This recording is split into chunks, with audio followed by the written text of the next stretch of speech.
రాజకీయాల్లో, వ్యాపారాల్లో, సదుపాయాల్లో ప్రత్యామ్నాయం కంపల్సరీగా ఉండాలి.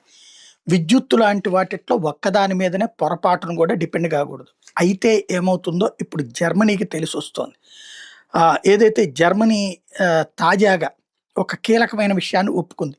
ఇంతవరకు కూడా వాళ్ళు ఎక్కువగా ఆధారపడి ఉన్నదేంటి అంటే అణు విద్యుత్ కర్మాగారాలు. ఈ అణు విద్యుత్ కర్మాగారాలు ఎవరు తయారు చేశారు? రష్యా ప్రపంచంలోని ఏ దేశంలోనైనా అణు విద్యుత్ కర్మాగారం తయారు చేసి మన చేతికి ఇచ్చేస్తది. రన్నింగ్ మనమే. బట్ అది ఇన్వెస్ట్‌మెంట్ అదే చేస్తది. దానికి అప్పు కింద ఇంతని ప్రతి ఏడాది వడ్డీ కట్టుకోవాలి.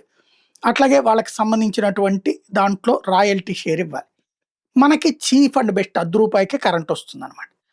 అయితే ఈ అమెరికా ఆంక్షలు ప్రారంభించిన తర్వాత, రష్యా, ఉక్రెయిన్ యుద్ధం తర్వాతన ఆ ప్రొడక్షన్, ఆ పవర్‌ని వాడొద్దని జెప్తే వాడడం మానేస్తే, ఇతర ప్రైవేట్ కంపెనీలు అంత పవర్ ప్రొడ్యూస్ చేయట్లేదు జర్మనీలో. ఇప్పటికిప్పుడు ఎస్టాబ్లిష్ చేసి అందులో అక్కడ బొగ్గు ఆధారితానికి అంత పెద్ద సీన్ లేదు. మళ్ళీ అది విదేశాల నుండి తెచ్చుకోవాలి. అలాగే సోలారు, విండు అనుకోవడానికి అక్కడ ఉన్నటువంటి వాతావరణ పరిస్థితుల రీత్యా పెద్ద ఉత్పత్తి జరగదు. ఎందుకంటే అక్కడ ఎప్పుడు చల్లదనం, మంచు ఇట్లాంటివి ఎక్కువ ఉంటాయి కాబట్టి.